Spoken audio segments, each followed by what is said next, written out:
I have this grand theory about the fact that TikTok is damaging and collapsing the way that we understand the world because our narratives are becoming overly simplified.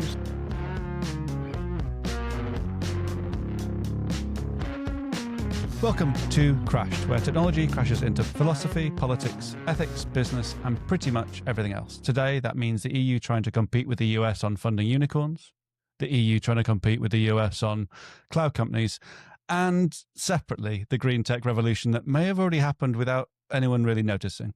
I'm Alex Hudson. And I'm Chris Stokel-Walker. How are you finding the fireworks, Alex? Loud. There is someone in our courtyard at this very second, so if you hear loud bangs in the background. But no, it was at Ali Pali at the weekend, and the fireworks are being outshone by the drones, and people were more wowed by the drones than they were by the fireworks, and that is the scary view of our future. How are you finding the fireworks? I am finding them okay, a little bit annoying. I used to have a fireworks display literally right outside my window because I overlook a park, but now they've moved to a stadium, which I'm simultaneously happy about because it means that it's quieter and there's not 3,000 people or more trying to get down my street, but also I do miss the fireworks. I will say on the drone thing, Alex, so admission, I'm not a full Disney adult by any stretch of the imagination, but I have been known to go to a theme park, and Disneyland Paris have Don't apologise for you spending a holiday attending Disneyland. Don't try and be like, I'm not watching this program, but my partner really was. And you actively chose to go to Disneyland. I did. I don't wear the Mickey ears, though. That is where I draw the line. However, they used to have fireworks. They now have drone shows, and the drone shows are pretty spectacular. That is the thing that has gone from like Chinese state events to theme parks, and now I think the technology is becoming so cheap, so ubiquitous that now we're seeing it at Ali Pali and your local firework display. I have seen the Disney performance of those drones, and you are right, it is glorious. It's beautiful. Anyway, on to actual news. The EU has announced a new Scale Up Europe Fund, or SEF, which aims to stop potential European tech unicorns from decamping to the US for growth cash. It offers late-stage patient capital, so that money designed to startups to grow into global players slowly without giving up too much control or relocating across the Atlantic. By the EU's own admission, this means a broad range of European strategic technology companies, including AI, quantum, semiconductor, robotics, and autonomous systems, which, in other words, is Europe is building its brand on the boring stuff. But it falls under the umbrella of the European Commission's Choose Europe to Start and Scale strategy. So unlike US venture funds, which want more money more quickly, the SEF blends public and private finance to back companies in deep tech, AI, etc., etc., etc., etc. The trade-off, it will be slower and it will be bureaucratic. And Chris, you have been trying to work out a story through this, and you've been heavily in the research. Yeah, it's an interesting one because I think it recognises the big flaw in not just European setups for tech businesses, by the way, but also UK setups for tech businesses. Earlier today, on the day that we record this, Alex Chalmers, who runs Work in Progress, is kind of involved in this very tech-focused UK startup environment, was responding not just, I think, to the European release that happened a few days ago, but also to the Lord's Science and Technology Committee, which put out a report into the financing and scaling of UK science and technology, which was titled Bleeding to Death, which is always a good sign, isn't it? When the Lord's committees are saying that a sector is bleeding to death, then you know that you're in real trouble. So they said that we're in a science and technology growth emergency. And I think the issue here, the diagnosis is the same for both Europe and the UK, which is you get to a certain point, you come up against massive issues. Either you're not going to have an investor who can stump up the cash that will help you grow to the point you need to, or frankly, you look at things like the stock exchanges in Europe and the UK and you think, well, if I want to get to an IPO, this is not going to be worth my time or my effort. I'm not going to get a decent return on all of the work that I've put in. So you end up with that inevitable brain drain. And it is interesting the way that you framed it. Europe is going here for the deeply unsexy stuff. And I think that's because they realise that even then, they're not going to be able to compete after they've put up this massive startup and scale up fund. I mean, they're talking about multi-billion euros. So an awful lot of money here, backed partly by private sector, partly kept by the public sector. But it just, I don't know, it's good that we're doing it. It's way too late. And as you say, it will come with this cultural baggage that we're not going to be able to shake off. We already know this is what the situation is in Europe and the UK. We already know you're going to get tangled up in red tape, which is why if you have a decent idea, 99 times out of 100, you are probably packing your bags and heading on the first flight to San Francisco. The European Commission says it will be at least 10 billion euro in size, but the FT reported that it's expected to be up to 20 billion euro. And as a comparison, the venture capital market in the US is around 130 billion. And I was looking through all of the sort of the meters of who is doing better at what. So whether that be the US or China or the EU, and either the US or China are winning at R&D, compute, commercialization, enterprise adoption, and the only thing that the EU is ahead in is regulatory framework and trust. So it is more bureaucratic, less profitable, and that's why they're suddenly going, oh wait, oh, what do I do now? Okay, we have to incentivize this, and there won't be the tax breaks because you won't get all the EU member states to agree the tax breaks in unison. And the money involved isn't going to be the same level of money that is needed if you go to Silicon Valley. It's never going to be, right? I mean, that is the challenge, is because US investors are always going to be way more capitalized in this sort of space. And again, I know post 2016 and post the actual finalization of the Brexit deal, although we are thankfully coming closer back together, I think we have to treat the UK and Europe as two different entities, for good or bad. But I think that Alex Chalmers' point about the sort of UK situation applies here as well, which he was saying that actually, like, it's not just about the relative values of the investments. 450 million people in the European Union, 350 odd million in the US. You mentioned there the US numbers are kind of 10 times as large, but it's also that there is, not to do us down too much, but there's a bit of a parochialism, I think, in terms of in the investment in the VC space in the UK and Europe, which is we are much more cautious. And this comes into kind of the realpolitik of day-to-day lives as well. Like, why is Rachel Reeves spending all of her time and effort and political capital on trying to get us to shift our ISAs into stocks and shares if, thank God, we have an ISA, which many of us probably don't because we're poor millennials, right? But like, why is she doing time this? Getting influencers in the front row of her press conferences, which is a brave world, even if the questions weren't perhaps the most incisive. Yeah, I mean, you're never going to get an incisive question from a TikToker in large part because actually one of the things that was really interesting about that that is a brave statement to make, sir. That is a very brave statement to make. Well, I didn't finish my sentence, Alex, which is because by the time that you get your question out and you have a decent answer, the next person has already scrolled on. So, you're always going to have that big condensing of these narratives. And that's actually one of the things. This is the story that I've always wanted to report out, but nobody has ever commissioned me to do so. And I have tried it on every editor that I know, and I know a lot of editors, all throughout the last 5 years or so. I have this grand theory about the fact that TikTok is damaging and collapsing the way that we understand the world because our narratives are becoming overly simplified, overly prescriptive into a handful of what we think of as ready to go viral structures.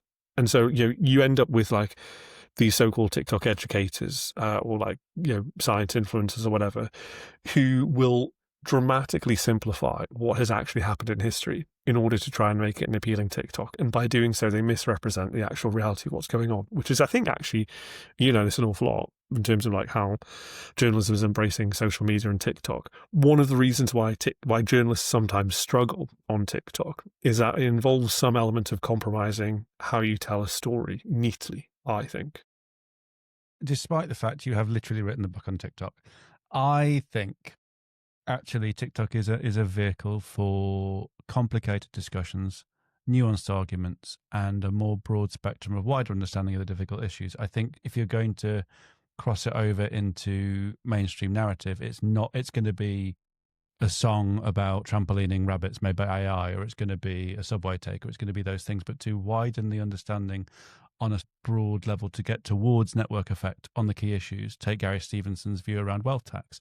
That has now crossed over into mainstream policy discussion, if not actual policy.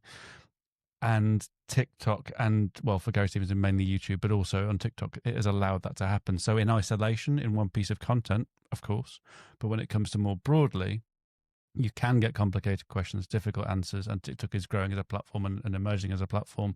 And that is a wild aside to whatever the hell we were talking about 3, 5, 10, 20, a million years ago. European startups and scale-ups. No, but it all ties in. It all ties in. And so basically, look, I guess Polanski. Yeah, it all ties in together. The TLDR of the European startups and scale-ups. This is the thing.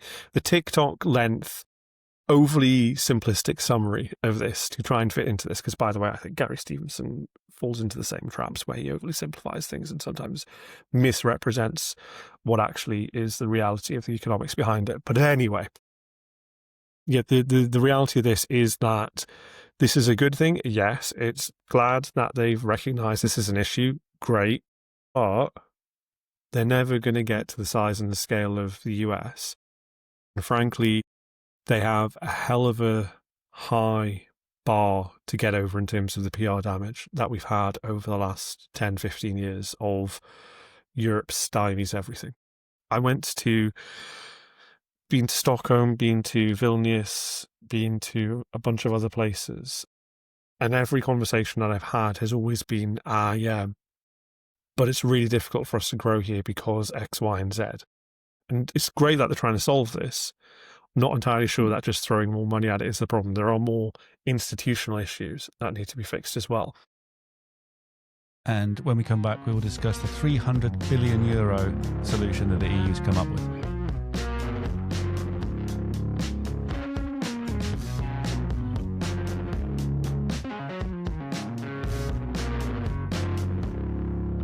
Welcome back. And before the break, we were talking about just how slow it is to do anything in Europe. Yet, a dedicated investment fund of a reported €300 billion over 10 years is said to be behind Eurostack, a vision that Europe should have its own digital stack and not rely on American cloud companies, so AWS or networks or software or anything. So AWS is the most prominent player in the cloud space, but it is this huge business opportunity that Europe wants to get part of. So that's the optimistic view. The negative view is that it's just make America great again, but it's make Europe great again. And it's this isolationist, scared view of what the world is becoming. Yet the reality is that over 70% of Europe's data and cloud infrastructure is controlled by 3 US companies, Amazon, Microsoft, and Google, and around 90% of advanced semiconductors used in Europe are imported from Asia.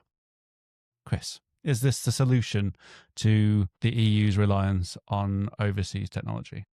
As with all these things, not the solution, I don't think, but it is the start. And I don't take the kind of splinter net view that this is damaging and hiving us off. I think that it's trying to unwind a little bit of the last 20, 25 years of big tech dominance and actually bring us back to an era of the early web, which was much more distributed, much more decentralized.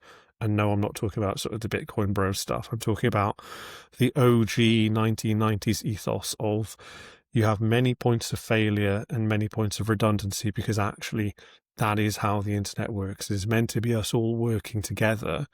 Ironically, I know, in this way, but I think that it is important that we have European champions, or at least just a European finger-pointing victim that we can look at if something does go down, rather than having, as we had with the AWS outage, a very localized North Virginia issue that happened to cascade down into European consumers and impacting them, just because someone in the US decided that it would be better to host the thing that directs the traffic worldwide in the US rather than having it distributed elsewhere. So to me, this is a good thing, but I kind of half get the sense that you might believe it's Splinternet 3.0.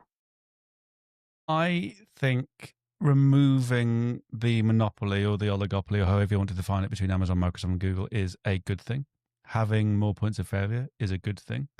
But the idea that Europe is going to compete on a market that, depending on what you read, might have already hit its peak, or by the time these things are up and running, will have hit its peak.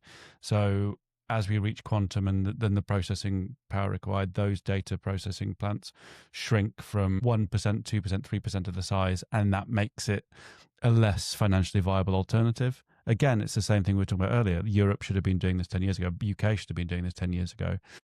And it feels like it's a really fantastic press release. It's a wonderful, beautiful 300 billion euro over 10 years.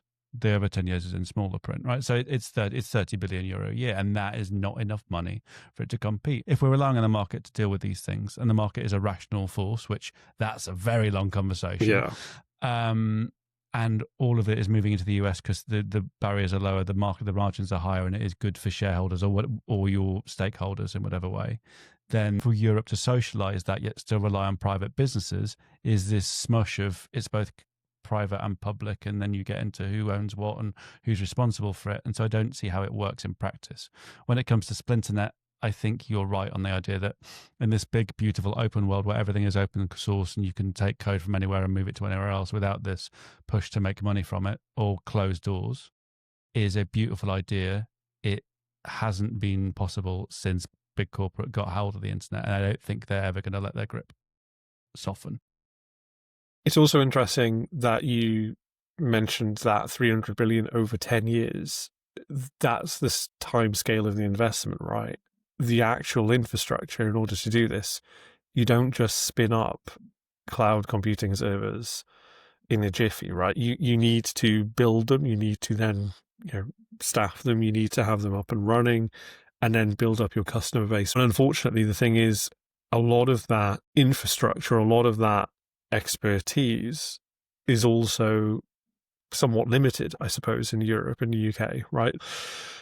In building our Eurostack, we will probably have to rely on outside European interests to try and get it there, which is one of the things that's really interesting. So, yeah, I imagine that, as you say, nice press release, great to do.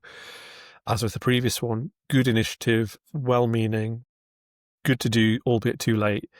Very much too late, given the timescales that are involved in setting this stuff up. Does that change under a new US president? So I'm still not sure if Trump has attracted more tech business into the US or detracted from it or made it more stunted. I don't have a deep enough understanding to know what's happened there. So in the sort of post-Trump era, which is probably probably in 2.5 years, 3 years time, does that mean that the EU has a better shot coming from that point? Or is the only shot before Trump leaves office?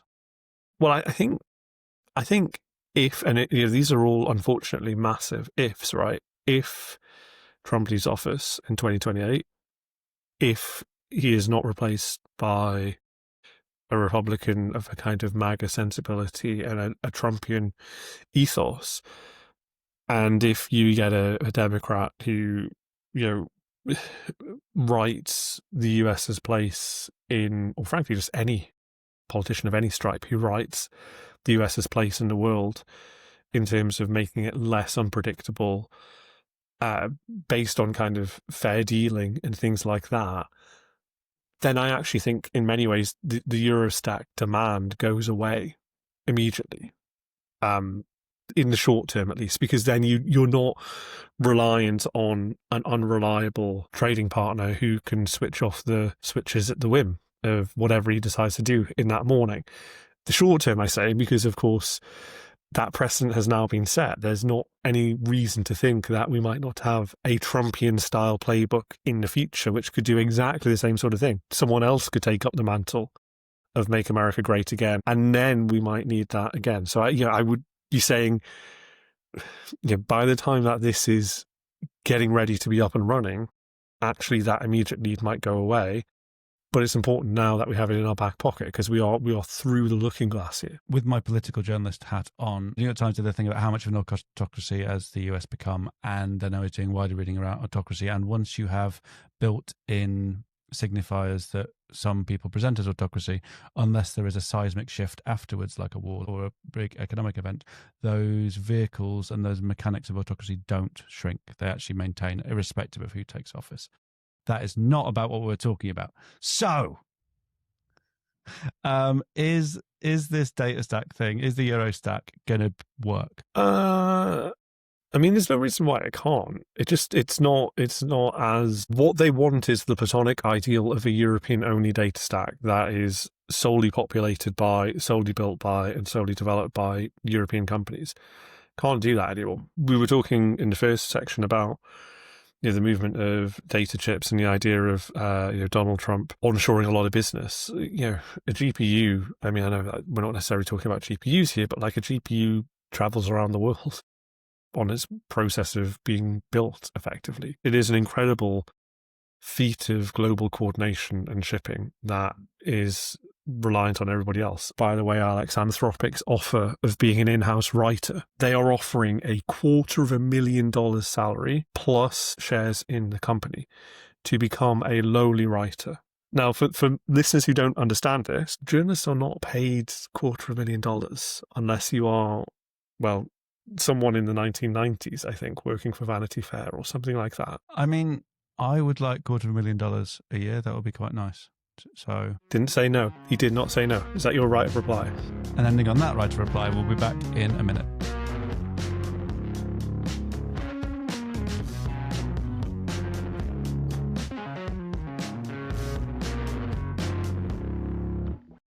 Welcome back. Green technology was meant to eliminate the climate crisis, and with most of the British population agreeing that fixing the climate is important, it was going to be a vote-winning issue. Yet reform has made scrapping net zero and climate policy a centrepiece. And wants to see a fossil fuel use increase. Tory leader Kemi Badenoch will repeal the Climate Change Act if she becomes Prime Minister, and former Labour MP Tony Blair's think tank is pushing for a U-turn and to reintroduce more fossil fuels. And this only came to my attention because the new populist leader of the Greens, Zach Polanski, has been heavily criticised for taking his party away from the climate and onto different issues. He said, we need to change everything, and actually it's all interconnected with the cost of living and equality. But actually, what I found is that we could have solved the energy crisis and just no one's reporting in it, and it's still a political hotbed. So actually, offshore wind is half the price of gas, and the UK wholesale market is making energy cheaper than it ever has been. Chris, does this not hurt your mind? Yeah, we're in an age of abundance and we don't realise it. And this is the interesting thing. We are at a point where, not necessarily in the UK, but elsewhere, solar is basically free now. You can pay for a solar panel, you can pay for yourself. And actually sometimes you have negative tariffs where you are basically given money in order to produce stuff to feed into the grid.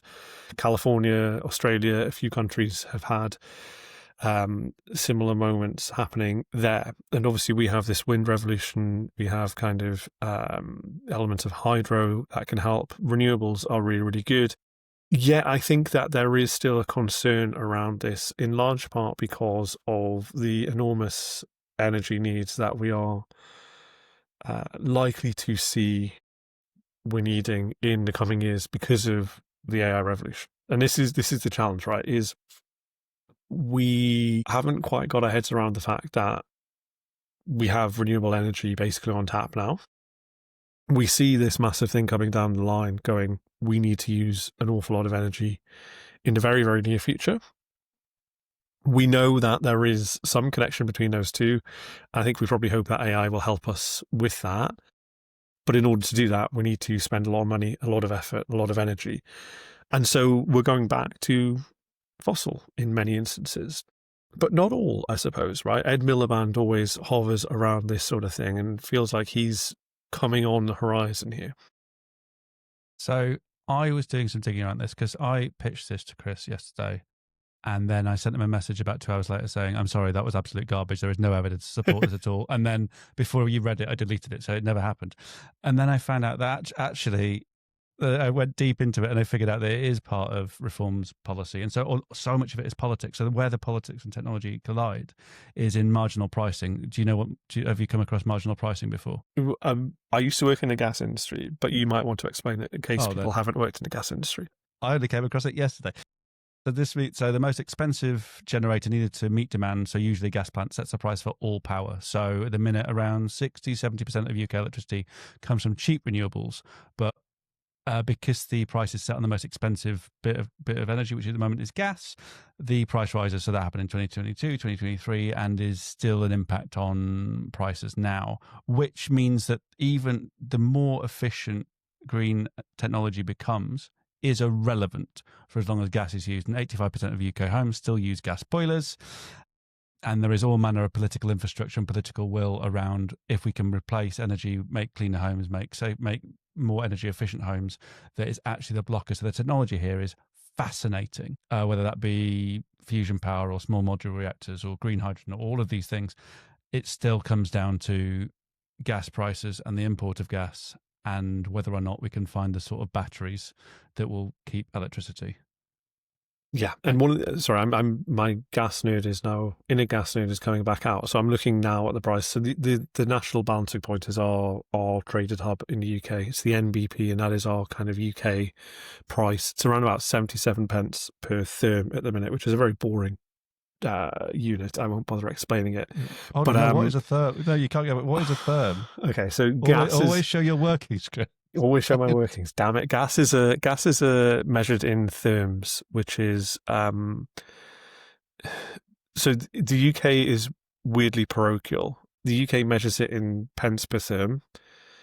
Europe measures it in euros per megawatt hour, and the global trade market. So when you were talking about the importation of gas, large parts of that are through LNG nowadays, which is liquefied natural gas.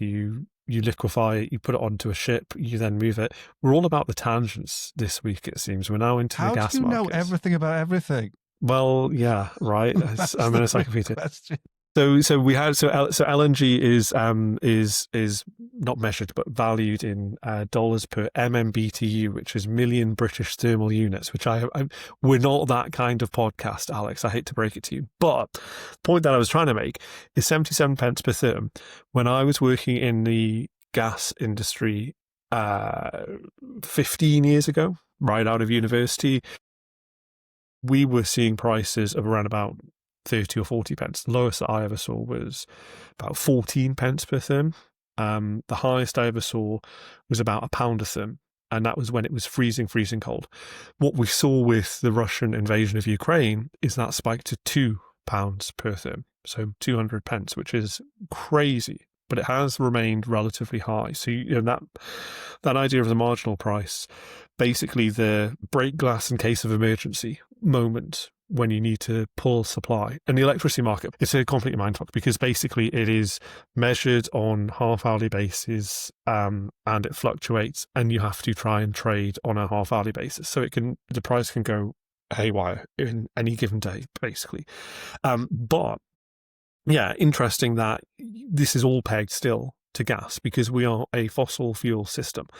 And as much as Ed Miliband might want it, not entirely certain that we're all going to have heat pumps in our homes because how do they work in flats and things like that? So we are likely to be pegged to gas, at least in the UK, for a little while longer, which has that huge impact that you were talking about politically and socially. I think so. The most beautiful technology, future of everything, wonderful thing is fusion power. So that's where you replicate the process of the power of the sun. So you fuse light atomic nuclei, usually isotopes of hydrogen, into heavier ones. I'm reading this. I did not know this off the top of my head. Releasing vast amounts of energy. And so unlike nuclear fission, which splits atoms and produces radioactive waste, fusion produces minimal waste. And it is seen as the sort of long-term. What long-term means could be anywhere between around 10, 15 years at the absolute most optimistic to realistically something around 50 years for this stuff to come. But that where the real technology hits the politics. And at that point, it probably will still be a political football, but there will be less reliance on gas by that point. And that's the exciting bit, I think, technologically speaking. Yeah, the challenge with that is, of course, if we want to get to that point 50 years down the line, we need to start putting in the work now to get there and building up the infrastructure and kind of setting our country in that direction to do so. Now, again, if we look to the next election and if we look at the polling right now and we're potentially looking at Prime Minister Nigel Farage, can you imagine Nigel Farage setting the UK on a course to have nuclear fusion power by 2075 or whatever it is? Don't know if I can. I think, I think, in effect, you're calling for proportional representation with your view about the long-term politics. But Got to give me a right to reply to that. no, just to take it as true. The reason that it's fusion power, not nuclear fusion power, is because the biggest problem with nuclear power is the brand name, because of everything that's happened with warfare. And so suddenly fusion power is this cool thing that you can campaign on, and actually it becomes this vote winning thing of if energy bills, you will no longer require the impact of Russia or overseas energy, and you can then hone it. And you can turn that into a real political strategy where you create green energy, but it's cheap and it's effective and it is risk-free. All of these things, it could be turned into it. I'm not saying it will, but it's not impossible. Farage is a savvy operator, as we've talked about before. And actually, if his modelling shows that it will win votes, there is a chance that comes through. What would we rebrand fusion as then? Artificial power? Fusion power is perfect. Fusion is just a sort of name of a startup in 2005. It's the perfect name. It means nothing, except it literally is true, but it also means nothing. Take a couple of vowels out of it. You've got the Dream PLC. Go for it. Fusion. See, my head went immediately to like a mid-90s boy band with a Z instead of an S. Oh, one thing I didn't say actually, we got some feedback from Potato. They're very happy with our mentions of them. They're very friendly, so we're getting people very happy with our podcast. We should do a live recording at a Palato if they cover travel expenses. No, I live far away. We have been invited to do a Palato in January, so either on by video, or by need to come up with some big grandiose question of the day that we can pose as a difficult thing that can't be answered. Okay. Speaking of which, that was not on the script. In the returning segment for the first time, because actually it makes quite sense. It makes my brain go fizzy, and actually at least one person messaged me saying this is a good idea. We have the questions to which we do not know the answer to that we can ask each other, and then we can come to no conclusion. So, first question, please. Who of the AI pioneers will be remembered, the so-called godparents, so the godfathers and godmothers of AI? How, if at all, will they be remembered? So the reason we are talking about this, so the King is presenting the 2025 Queen Elizabeth Prize for Engineering to 7 scientists who are considered to be the godparents of AI, so 6 men, 1 woman. Well, in my mind at least, and I'm glad that you said godparents and not godfathers, because in the early days after the release of ChatGPT, there was a huge fetish, frankly, towards talking to the godfathers of AI and forgetting that actually an awful lot of women were involved in all of this stuff. But to my mind at least, one of the godfathers of AI I will remember as someone who has always suffered from massive back pain, which means that he cannot really travel very far, which is Geoffrey Hinton. Fact about him, he has really, really terrible back pain, which means that he has to lie down when he gets into cars. So he doesn't really travel. He doesn't do flights where he can avoid them because it's just absolute agony for him. So while many people will remember these godparents of AI in the more obvious ways as a kind of far too deeply read nerd, I will remember their weird foibles and physical ailments, I think. I still think Jan LeCun, so who's the chief AI scientist at Meta now, after he was jointly awarded the 2018 Turing Award, is the one that will be remembered just because of the power that Meta wields. So either it will be the making of Meta into a permanent power, or it will be the unraveling of Meta, depending on what happens next. But what's interesting about that is that Jan LeCun has lost a little bit of his power base within Meta, right? Alexander Wang came over when Meta purchased Scale AI, and suddenly we start to see that there are 2 chief scientists within Meta. So it's kind of interesting that he's being recognized in a way that is extraneous to his company, while also perhaps not being recognized for the contribution within his company. And I think that is interesting. Are we going to do a little pub quiz for if any of our listeners can name the one woman who is listed in there? She is all over the BBC News site today. Indeed. Are we giving the answer? Fei Fei Li. So she has talked today about how she's proud to be different and doesn't see herself necessarily as a godmother, though she had to pause and recognise that if she rejected it, this is a quote, it would miss an opportunity for women scientists and technologists to be recognised this way. It's a very interesting, really compelling interview done by Zoe Kleiman at BBC News. Yeah, it's a good rejoinder to a historical bias against women.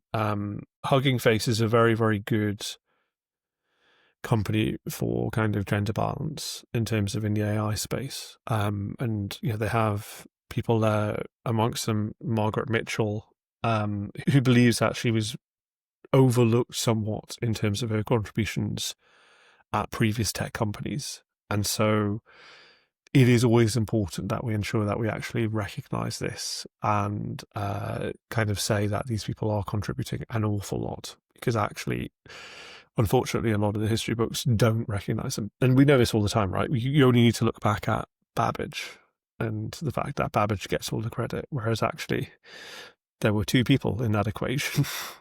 An awful lot of effort was done by someone else who never gets mentioned. So, yeah, good that we do that. I have a question for you, Alex. When will we get AGI? And I ask this because of the Microsoft OpenAI stuff. I keep seeing 2032 in a lot of different contracts and a lot of different agreements. And there are a lot of current white paper policy documents doing around that are talking about 2032, 2033. And so I think that is the moment at which the big bets in tech investing are thinking it will be. But also, the 7-year thing is such a truism that anytime any projections are made on things that should be happening soon, it's always about 7 years away. So I was chatting with my partner about it. I'm like, yeah, but it's 7 years away. It's far enough away that it's nonsense. They can pretend it doesn't exist. But the Microsoft deal being 2032, and I figure out there's 2 more deals that I've seen that expire in 2032 that implies that will show the shift, and they expect quantum to have reached somewhere near a compute that might make sense to it. And the scale at which things are moving implies that something big could happen. I feel like I gave a precise date this week. You gave a precise date last week. What's your prediction? I think I jokingly said something like October 31st, 2027, I think, which, you know what, I could make a convincing case for that, because I think if you had asked whether AGI was even plausible 5 years ago, people would have told you absolutely not. And then ChatGPT arrived, changed the game. We've seen huge development since then. We are, if you believe the AI companies, and that's a big old asterisk that needs to be put up there, then they are seeing emergent capabilities already that are getting them excited. Sam Altman put out a blog post earlier this year saying that he believes we're kind of almost on the cusp of AGI, and OpenAI is preparing for that. The extent to which that might be marketing material versus, a firmly held belief, don't know. We have to believe that they believe that honestly, which is fair enough. And so that is, I suppose, one of the big issues that we have to think about is, if they think this is coming around the corner, and if the 2032 timeline is one that was maybe crystallized 6 months ago, 9 months ago, a year ago, when these negotiations to try and reset that deal between Microsoft and OpenAI began, who's to say that timescale hasn't telescoped even more? So that is all we have for today. This is a production of Everything Popular Is Wrong. The theme music is from Nuffer, a brilliant musician. Go and check them out. They are great, wonderful. And we will see you at this point next week. Bye.